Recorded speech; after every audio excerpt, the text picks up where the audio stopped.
बबुआ के खुश करके जाइबू ना यारे यारा में दोबारा फेरू आइबू ना।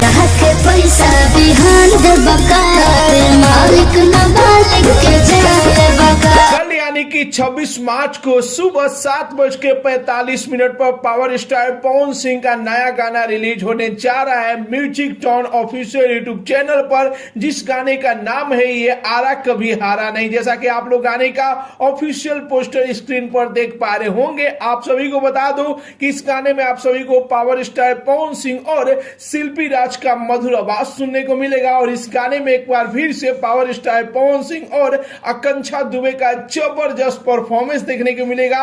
गाने को लिखे हैं जाहिद अख्तर जी। आप सभी को बता दो कि कई सालों बाद एक बार फिर से पावर स्टार पवन सिंह और जाहिद अख्तर का जोड़ी आ रहा है। यही जोड़ी जो कि इंटरनेशनल हिट गाना दे चुका है लॉलीपॉप लागेलू, तो एक बार फिर से पुरानी जोड़ी वापस आ गई है। तो जाहिद अख्तर इस गाने को लिखे हैं, म्यूजिक से सजाए हैं प्रियांशु सिंह, यानी कि वही सुपर डुपर हिट टीम जो कि इस गाने में काम किए। और गाने का पोस्टर से लग रहा है कि गाना कल जो कि धमाल मचाने वाला है और एक रिकॉर्ड बनाने वाला है। तो याद रखिए कल सुबह 7:45 पर music tone official YouTube channel पर यह गाना रिलीज हो रहा है। फिलहाल में गाने का पोस्टर आप सभी को कैसा लगा, ये रिपोर्ट कैसा लगा और कितने बेसब्री से आप लोग गाने के ऑफिशियल वीडियो का इंतजार कर रहे हैं, अपना राय जरूर ही कमेंट बॉक्स में बताइए। और साथ ही साथ इस वीडियो को ज्यादा से ज्यादा लाइक कीजिए, ज्यादा से ज्यादा शेयर कीजिए। मिलते अगले वीडियो में एक नया न्यूज के साथ, तब तक के लिए बाय बाय, टेक केयर, जय हिंद।